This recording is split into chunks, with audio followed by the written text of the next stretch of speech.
Welcome students. आज हम नया वीडियो आपका कक्षा 10 रसायन विज्ञान का सेकेंड अध्याय अम्ल क्षार लवण बता रहे थे, उसी का हम नेक्स्ट वीडियो आपके सामने लाए हैं। पहले इसमें यह स्पष्ट होना चाहिए कि वीडियो में है क्या। आपको ये पता चलना चाहिए कि हम जो देख रहे हैं देखने क्या वाले हैं या क्या देखने वाले हैं, है ना। तो आज हमें अम्ल और क्षारक के रासायनिक गुणों के बारे में पढ़ना है। वेरी वेरी इंपोर्टेंट है, एग्जाम में बहुत ज्यादा पूछे जाते हैं। तो रासायनिक गुण क्या है, कैसे ये एक्टिविटी करते हैं, कौन, अम्ल और क्षारक। तो इनके बारे में खासतौर से इस वीडियो में चर्चा करना है। तो आपको पता चल गया होगा कि आपको इस वीडियो में देखना क्या है, अम्ल क्षारक के रासायनिक गुण। तो सबसे पहले शुरुआत करते हैं अम्ल क्षारकों के रासायनिक गुण, और इसमें सबसे पहला है धातु की क्रिया। धातु की क्रिया यानी कि धातुओं से क्रिया, ऐसे ही हो सकते हैं। आप लोग थोड़ा अगर कहीं पर थोड़ा लिखने में दिक्कत हो रही हो तो संशोधित करके भाषा लिख सकते हैं। धातुओं के साथ रासायनिक अभिक्रिया, किसकी, अम्ल की। तो धातुओं के साथ क्रिया करता है तो क्या प्राप्त होता है, अम्ल। देखो, धातुओं की क्रिया अम्लों के साथ। तो धातुएं, देखो, जब भी धातुएं हैं अम्ल के साथ क्रिया करती हैं, सुनना ध्यान से, जी आपको भाषा लिखनी पड़ेगी इसी के ऊपर, इस समीकरण के ऊपर लिखनी पड़ेगी, यहां पर डैश का निशान लगा के कि अम्ल से क्रिया। जब हम धातुओं की क्रिया अम्ल से कराते हैं या अम्ल की क्रिया धातुओं से कराते हैं तो रासायनिक अभिक्रिया के पश्चात हमारे लिए लवण और हाइड्रोजन गैस प्राप्त होती है। अम्ल की क्रिया धातु से कराएंगे तो रासायनिक अभिक्रिया होने के बाद हमें लवण और हाइड्रोजन गैस प्राप्त होगा। ये आपको लिखना है, ऐसा है ना। कभी कभी ऐसा ही पूछा जाता कि हाइड्रोजन गैस प्राप्त करने का एक रासायनिक समीकरण लिखो, केवल समीकरण लिखो, क्योंकि समीकरण की रासायनिक विज्ञान में महत्वता है, उसी के मार्क्स मिलते हैं आपको। तो हम कहेंगे अम्ल प्लस धातु, एरो आपका लवण बनेगा और प्लस लवण के साथ साथ हाइड्रोजन गैस निकलेगी। हाइड्रोजन गैस प्रकृति में सबसे हल्की गैस होती है। कैसी गैस होती है, हल्की, ठीक है ना। हाइड्रोजन कैसी होती है, हल्की, H11, इससे इसको निरूपित करते हैं। और जो गैस होती है, गैस में हमेशा एरो का निशान ऊपर की तरफ लगता है। अगर ऊपर की तरफ निशान लगेगा तो इसका अर्थ होता, संकेत होता है कि ये गैस है, ऊपर निकल गई, है ना। तो यहां पर अब जी तो आपका शब्द समीकरण था, अब अपन ने रासायनिक समीकरण के रूप में लिखा HCl। अम्ल कौन सा लिया आपने, HCl। धातु क्या है आपकी, Zn। क्या है, Zn। रासायनिक अभिक्रिया के बाद आपका, जब इन दोनों ने रासायनिक अभिक्रिया की तो आपका लवण बना और लवण के साथ साथ हाइड्रोजन गैस।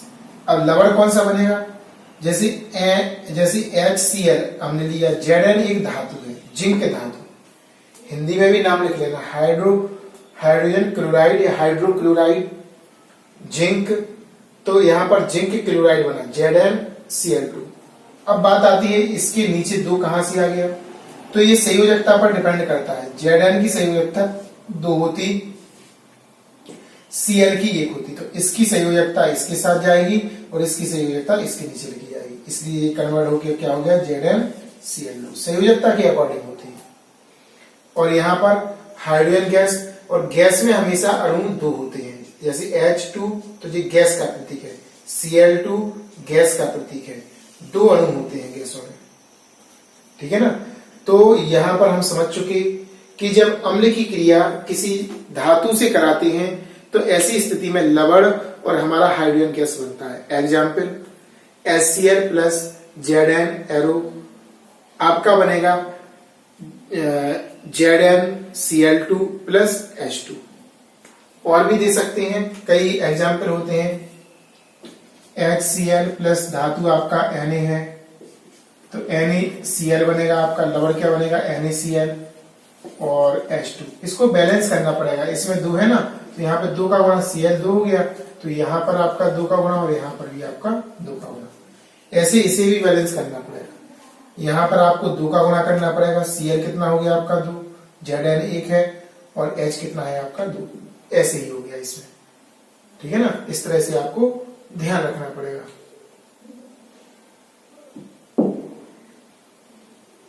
ठीक है ना, तो ये भी आपका एक एग्जाम्पल है इसी का। तो इस तरह से हम बता सकते हैं। अब बात आती है यहाँ पर एक क्वेश्चन और बनता है, और वो क्वेश्चन क्या है उसके बारे में समझो आप लोग। यहाँ पर देते हैं क्वेश्चन कि हाइड्रोजन गैस की आप लोग हाइड्रोजन गैस का परीक्षण कीजिए कि कैसे करेंगे आप हाइड्रोजन गैस का परीक्षण। जो गैस इससे निकली है इसको कंफर्म कैसे करेंगे कि ये हाइड्रोजन गैस ही है। तो उन्होंने क्या किया, एक परखनली ली टेस्ट करना है इसका, जिसे बोलते हैं पॉप टेस्ट। इसी नाम से एग्जाम में किया था। ठीक है ना, कि पॉप टेस्ट से आप क्या समझते हैं किस प्रकार किया जाता है। तो जो पॉप टेस्ट होता है उसमें हाइड्रोजन गैस का परीक्षण किया जाता है।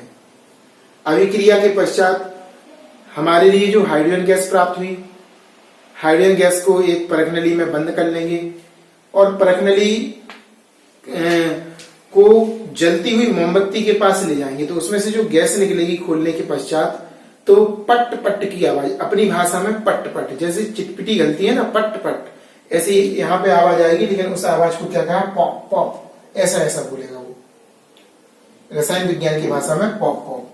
तो ये पॉप टेस्ट हो गया।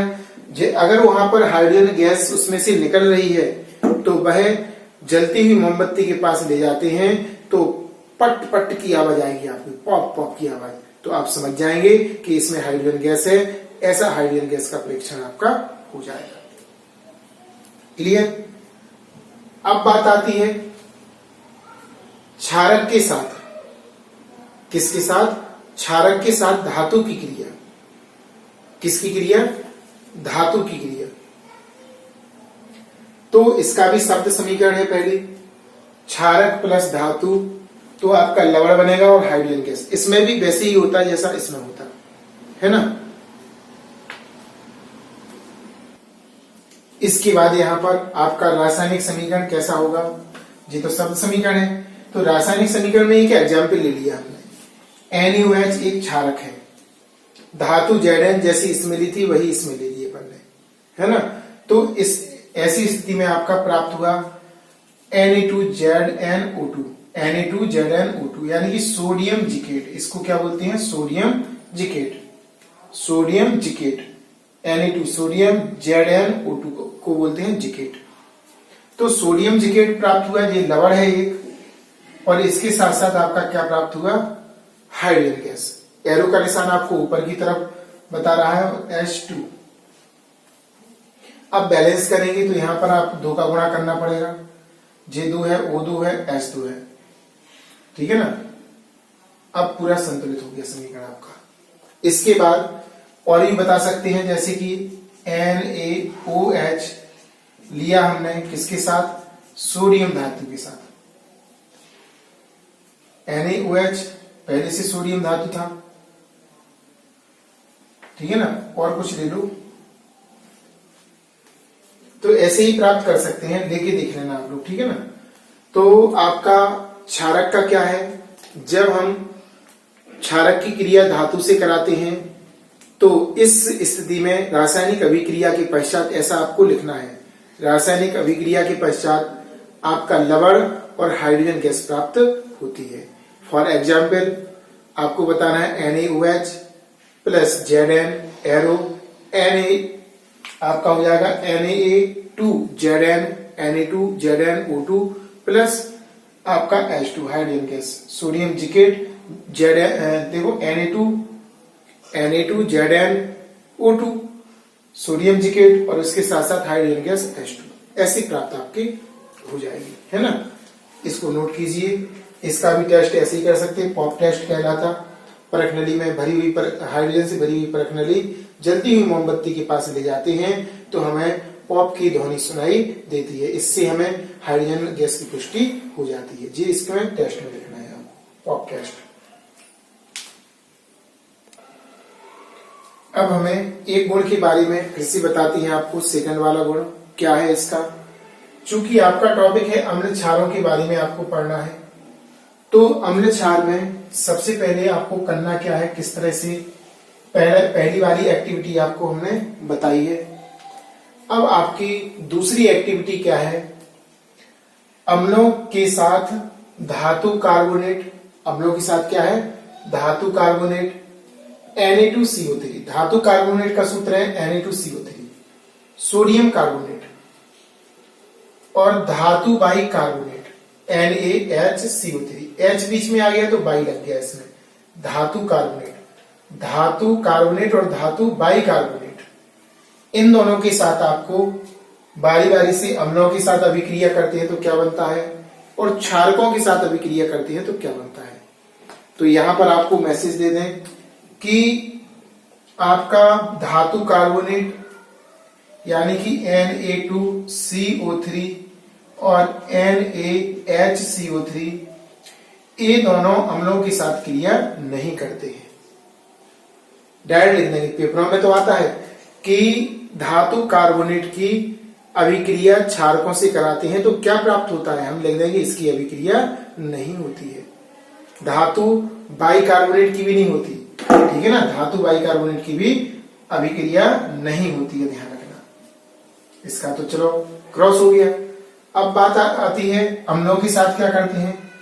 तो अम्ल जैसे है आपका, अम्ल के साथ आपका धातु कार्बोनेट लिया, धातु कार्बोनेट लिया तो अभिक्रिया हुई, तो अभिक्रिया के बाद आपका लवण बनेगा और कार्बन डाइऑक्साइड CO2 गैस और आपका जल बनेगा H2। क्या बनेगा, H2, ध्यान रखना। तो इसकी तो अभिक्रिया होना नहीं है, इसलिए हमने इसको मिटा दिया। तो यहां पर आपका लवण, कार्बन डाइऑक्साइड और आपका बनता है जल H2। ये लिक्विड में होता, ये आपका गैस में होता है और ये सॉलिड है क्योंकि। तो यहां पर आपको सीधे सीधे ध्यान रखना है कि अम्ल की क्रिया आपकी धातु कार्बोनेट और बाई धातु कार्बोनेट से होती है, ठीक है ना। तो ये आपका शब्द समीकरण है। कैसा है शब्द समीकरण, जल, यहां कार्बन डाइऑक्साइड और लिखना पड़ेगा तो शब्द समीकरण हो जाएगा, है ना। इसका समीकरण पढ़ते हैं और आपको समझाने का प्रयास करते हैं, किस तरह से बताएंगे। तो HCl जो कि अम्ल है, धातु कार्बोनेट आपका Na2CO3 है, CO3 एरो का निशान लगाएंगे, अभिक्रिया होगी और लवण बनेगा आपका। क्या बनेगा आपका, लवण। और लवण कौन सा बनेगा, नमक जो अपन खाते हैं, sodium chloride NaCl, sodium chloride, Na इसका और इसका। अब ये नहीं कहना कि दो कहां चला गया, वो तो सेटलमेंट हो जाता है, उसी में भी देखते हैं। इसके साथ साथ CO2 बनेगा और आपका जल बनता H2। जी आपका गैस फॉर्म में, जी लिक्विड में और जी सॉलिड में, ठोस में होगा, है ना। इस तरह से, या ऐसा भी कह सकते हैं विलयन के रूप में होगा। जो नमक प्राप्त होगा कैसा होगा, AQ, विलयन के रूप में। तो आपको सीधा सीधा ध्यान रखना है कि जब अम्ल की क्रिया धातु कार्बोनेट से कराते हैं, लवण, कार्बन डाइऑक्साइड और जल प्राप्त होता है। और एग्जाम्पल रासायनिक समीकरण कैसे बताएंगे अपन, सीधे सीधे ध्यान रखेंगे। HCl प्लस आपका HCl के साथ Na2CO3, धातु carbonate Na2CO3, arrow NaCl plus CO2 plus H2O आपका प्राप्त होगा। जी आपका धातु कार्बोनेट से है। धातु बाई कार्बोनेट से होगा तो ये तो आपका कार्बोनेट से हो गया, धातु कार्बोनेट।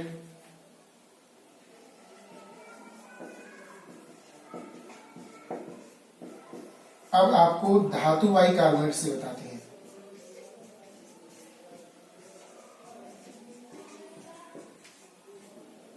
ठीक है ना, धातु बाई कार्बोनेट यानी कि NaHCO3। तो अम्ल तो आप HCl ही लेंगे प्लस NaHCO3। ऐसी स्थिति में भी आपकी क्या जैसा इसमें प्राप्त हुआ वैसा ही इसमें आपका प्राप्त होगा और वही आपका बनेगा। सबसे पहले नमक बनेगा NaCl काय के रूप में, विलयन के रूप में AQ, प्लस CO2 गैस बनेगी, प्लस जल लिक्विड के रूप में H2O। तो इस तरह से चाहे हम धातु कार्बोनेट के साथ अभिक्रिया करा दें तो भी आपका क्या बनना है, लवण बनना है, और वो है नमक NaCl, जो अपन खाते हैं पर डे सुबह, मतलब सब्जी में डाल के, सुबह से नहीं, अपनी सब्जी में खाना में डाला जाता है स्वाद के लिए, वही नमक है। NaCl प्लस CO2 और प्लस आपका H2O प्राप्त होगा। तो ऐसे ध्यान रखना कि जब हम अम्ल की क्रिया धातु कार्बोनेट से कराते हैं, जो लिखना है जो बोल रहे हैं, कराते हैं तो हमें लवण प्लस कार्बन डाइऑक्साइड गैस और जल प्राप्त होता है। उसके बाद इस समीकरण फिर बाइकार्बोनेट के लिए भाषा, जब हम अम्ल की क्रिया धातु बाइकार्बोनेट से कराते हैं तो इस स्थिति में भी हमें लवण, कार्बन डाइऑक्साइड और जल प्राप्त होता है। और समीकरण लिख देंगे ये वाला। इनके नीचे अगर नाम नहीं आ रहा हो तो नाम लिख लेना हाइड्रोक्लोरिक अम्ल, ठीक है ना, sodium bicarbonate, NaCl sodium chloride, CO2 gas और इसके साथ साथ जल H2O को जल बोलते हैं, है ना, इसको नोट कीजिए। और इसमें आपको बता दें कि क्षारकों के साथ धातु कार्बोनेट और धातु बाइकार्बोनेट अभिक्रिया नहीं करते हैं, उसमें नो कर देना, ठीक है ना। जो हमें अभी CO2 गैस प्राप्त हुई है, इस गैस की सहायता से चूने के पानी का परीक्षण करना। चूने का जो पानी होता है, चूना जो आपका गलित अवस्था में होता, विलयन के रूप में होता, उसका चूने के पानी का परीक्षण करना किससे, CO2 की सहायता से। तो ध्यान रखना, जब CO2 गैस जो प्राप्त होती है अपन को, उस गैस को चूने के पानी में प्रवाहित करने पर करते हैं तो चूने का जो पानी होता है उसका रंग दूधिया हो जाता है। कैसा होता है, दूधिया, यानी कि सफेद अवच्छेद प्राप्त होता है। कैसा होता है, सफेद अवच्छेद। और अधिक मात्रा में जो विलयन होता है उसमें और ज्यादा प्रवाहित कर दे CO2, तो फिर उसमें घुल जाती है CO2, फिर उसमें उस विलयन में क्या होती है, CO2 घुल जाती है। तो आपको ध्यान रखना है, आपको क्या ध्यान रखना है,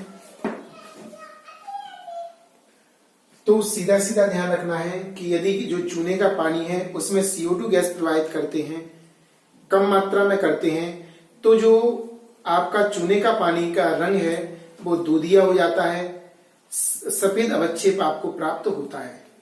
अगर उसमें और अधिक मात्रा में चूने का पानी डाल दें, वो कार्बन डाइऑक्साइड और अधिक प्रवाहित कर दें अधिक मात्रा में, तो ऐसी स्थिति में वह जो CO2 होती है वह उस विलयन में, उसमें चूने के पानी में घुल जाती है। फिर अधिक मात्रा में करें तो देखिए किस तरह। तो सीधा सीधा टेस्ट आपको ध्यान रखना है कि जो प्राप्त कार्बन डाइऑक्साइड गैस है वो यदि हम चूने के पानी में प्रवाहित करते हैं तो चूने के पानी का जो पानी का रंग होता वो दूधिया हो जाता है। कैसा होता है, दूधिया। अब ध्यान रखना, जो चूने का पानी है, बुझा हुआ चूना, CaOH का होल ट्वाइस, पिछले वीडियो में भी इसकी बात हुई थी।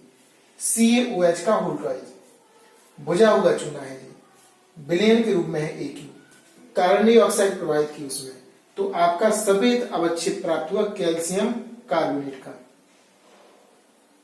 CaCO3, सफेद अवच्छेद यानी कि दूधिया हो गया विलयन। अवच्छेद क्या कहलाता, कांच की जो परखनली होती है उसके किनारों पर सफेद कलर चिपक जाना, उसे बोलते हैं अवच्छेद। तो सफेद अवच्छेद प्राप्त हुआ CaCO3 और उसके साथ साथ जल H2O। अगर हम जो ये प्राप्त विलयन जो ये प्राप्त हुआ है अवच्छेद वाला CaCO3 और H2O, इसको बना लें और अधिक मात्रा में फिर से CO2 गैस प्रवाहित करें और अधिक प्रवाहित कर दें इसमें, तो अब जो CO2 गैस क्या होगी, इसमें घुलना चालू कर देगी, घुलना प्रारंभ हो जाएगा। अब ये घुल जाएगी इसमें, किसमें, आपका जो अवच्छेद प्राप्त हुआ था, ठीक है ना, उसमें अगर CO2 डालेंगे तो इसमें घुल जाएगी और घुलने के बाद क्या प्राप्त होगा, CaHCO3 का होल ट्वाइस, यानी कि कैल्शियम बाई कार्बोनेट का विलयन प्राप्त होगा। तो सीधे सीधे शब्दों में ध्यान रखना है, क्या पढ़ा आपने इसमें आपको जो आपने धातु कार्बोनेट और धातु बाई कार्बोनेट जो दिया था उसकी अभिक्रिया आपने अम्ल से कराई थी, तो ऐसी स्थिति में आपको कार्बन डाइऑक्साइड गैस प्राप्त हुई थी, जल प्राप्त हुआ था और लवण।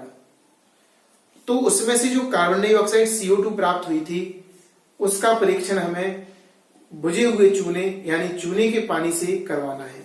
तो चूने के पानी में वो प्रवाहित करेंगे, ऐसा आता है पेपर में कि चूने का पानी का परीक्षण कीजिए, तो हम कहेंगे चूने का पानी CaOH का वोल्टाइज है, इसमें CO2 प्रवाहित करते हैं तो CaCO3 यानी कि सफेद अवक्षेप प्राप्त हो जाता है, दूधिया हो जाता है विलयन और जल H2 प्राप्त होता है। अगर और अधिक मात्रा में CaCO3 प्लस H2O में CO2 और प्रवाहित कर दें तो ऐसी स्थिति में फिर CO2 इसमें घुल जाती है और घुलने के बाद हमें CaHCO3 का होल राइज प्राप्त होता है, यानी कि उसका रंग परिवर्तन नहीं होगा, फिर घुल जाएगा उसमें। क्लियर? तो ये आपका चूने के पानी का टेस्ट हो गया। उसमें हाइड्रोजन गैस का टेस्ट किया था, इसमें CO2 गैस प्रवाहित करके चूने के पानी का टेस्ट किया हमने। चूने का पानी कैसा हो जाता है? दूधिया हो जाता है, ध्यान रखना। क्लियर? इसको नोट कीजिए।